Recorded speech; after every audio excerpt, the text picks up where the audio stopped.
अस्सलाम वालेकुम। मेरा नाम डॉक्टर उर्वा अली गुजर है और मैं सऊदी अरब में एज ए जनरल प्रैक्टिशनर काम कर रहा हूँ। लास्ट वीडियो में हमने बात की थी कि सऊदी अरब में एज ए जनरल प्रैक्टिशनर काम करने का एलिजिबिलिटी क्राइटेरिया क्या है। आज की इस वीडियो में हम बात करेंगे कि सऊदी मेडिकल लाइसेंस एग्जाम के बारे में, कि सऊदी मेडिकल लाइसेंस एग्जाम जिसको SMLEB कहा जाता है, उसके टोटल कितने स्टेप्स हैं, उसमें कितने क्वेश्चंस आते हैं, कितने आवर्स का टाइम मिलता है उनको सॉल्व करने के लिए, कितने पोर्शन होते हैं, एग्जाम के मेजर सब्जेक्ट कौन कौन से हैं, एग्जाम की प्रिपरेशन के लिए कितना टाइम चाहिए, एग्जाम का पासिंग क्राइटेरिया क्या है, टोटल कॉस्ट ऑफ एग्जाम क्या है और टोटल कितने नंबर ऑफ अटेम्प्ट्स आप इस एग्जाम के लिए दे सकते हैं। तो वीडियो शुरू करने से पहले मेरी रिक्वेस्ट है कि आप इस चैनल को सब्सक्राइब करें और ये वीडियो अपने फ्रेंड्स, फैमिली मेंबर्स और उसके अलावा अपने सीनियर जूनियर के साथ शेयर करें जो पाकिस्तान, इंडिया, बांग्लादेश और जिस भी मुल्क में अपने जॉब क्राइसिस, फाइनेंशियल क्राइसिस की वजह से परेशान है, तो वो ये एग्जाम क्रैक करके सऊदी अरब आए और एक अच्छा अपना फ्यूचर बनाएं। और उसके अलावा इसको ये एज ए टेम्परेरी स्टेशन भी यूज कर सकते हैं if they are planning for PLAB और USMLE। शुक्रिया।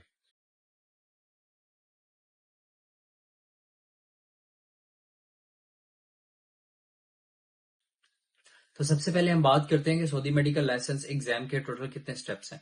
तो ये सिंगल स्टेप एग्जाम है जो कि MCQ प्लस कंप्यूटर बेस्ड होता है, जिसको क्रैक करके आप अपना रजिस्ट्रेशन हासिल कर सकते हैं। उसके बाद इस एग्जाम के अंदर टोटल 200 क्वेश्चंस आते हैं जिनको सॉल्व करने के लिए 4 आवर्स का टाइम मिलता है।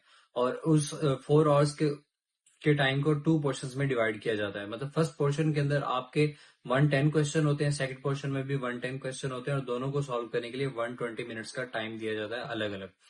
और उसके अलावा इस दोनों के दरमियान 30 मिनट्स का ब्रेक होता है और वो 30 मिनट्स का ब्रेक इन 4 आवर्स के अलावा होता है।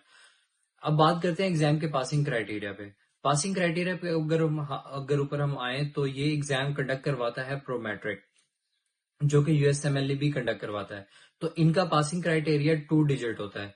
तो अगर वैसे सऊदी मेडिकल लाइसेंस एग्जाम जो है टोटल 800 मार्क्स का होता है, जिसमें से 560 अगर आप सिक्योर कर लें तो आप पास हो जाते हैं। और उसके अलावा for safe side I will suggest you to do maximum question right.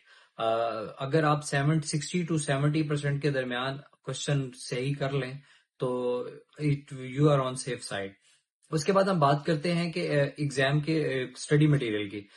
Study material जो है एग्जाम का, आपको अपने चारों मेजर सब्जेक्ट्स जो कि जनरल सर्जरी है, इंटरनल मेडिसिन है, पीडियाट्रिक्स है, गायनी, ऑब्स है, इनको अच्छी तरह पढ़ना है। प्लस आपका हाउस जॉब अगर बहुत अच्छा हुआ है, आपके जो क्लिनिकल स्किल्स हैं वो बहुत अच्छे हैं, तो ये एग्जाम आपके लिए बहुत इजी हो जाएगा। इसके 5 मेजर सब्जेक्ट्स हैं। जनरल सर्जरी सबसे मेजर है, जनरल मेडिसिन सबसे मेजर है, फिर उसके बाद आ जाता है जनरल सर्जरी, जनरल पीडियाट्रिक्स, उसके बाद गायनी, ऑब्स एंड एथिक्स से भी कुछ क्वेश्चंस आते हैं। और उसके लिए अगर आप कुछ रिकॉल्स कर लेंगे तो वो आपका निकल जाएगा। उसके बाद हम बात करते हैं कि एग्जाम की प्रिपरेशन के लिए टोटल कितना टाइम चाहिए और प्रिपरेशन कहाँ से करनी है। एक तो मैंने आपको बता दिया कि एग्जाम की प्रिपरेशन के लिए आपके जो फाइनल ईयर के 4 मेजर सब्जेक्ट्स हैं उनको अच्छी तरह गो थ्रू करें। उसके अलावा कुछ बेसिक नोट्स मिलते हैं वो गो थ्रू करें। उसके अलावा कुछ ऑनलाइन कोर्सेज जो है ना सेल हो रहे हैं, आप उनकी तरफ जाएं जहां से मैंने तैयारी की थी। अगर आप चाहते हैं वहां से तैयारी करना तो आप मुझसे कॉन्टेक्ट करें, मैं आपको उनसे कॉन्टेक्ट करवा दूंगा। मेरे अल्हम्दुलिल्लाह एग्जाम में 87% मार्क्स आए थे। उसके अलावा एग्जाम की प्रिपरेशन के लिए अगर आप 2 महीने अच्छी तरह तैयारी करके एग्जाम लिखें तो आप एग्जाम पास कर सकते हैं। ये कोई मुश्किल नहीं है, आप एग्जाम पास कर लेंगे इंशाल्लाह। उसके अलावा एग्जाम का सेंटर कहाँ पे होता है? एग्जाम जो है आपके होम कंट्री में होता है। इंडिया, बांग्लादेश, हर जगह ये एग्जाम कंडक्ट हो रहा है। जहां पे USMLE होता है वहां पे ये एग्जाम भी होता है। तो पाकिस्तान के अंदर इसके 3 सेंटर्स हैं, कराची, लाहौर एंड इस्लामाबाद। उसके बाद क्या आप इस एग्जाम के लिए टोटल कितने अटेम्प्ट दे सकते हैं? एक साल के अंदर आप एग्जाम के लिए 3 अटेम्प्ट दे सकते हैं।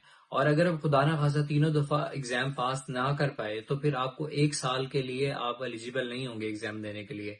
फिर एक साल के गैप के बाद आप दोबारा एग्जाम दे सकते हैं।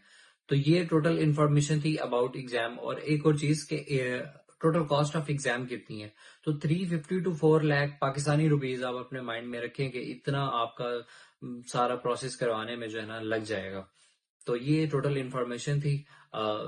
Thank you so much and wish you a good luck.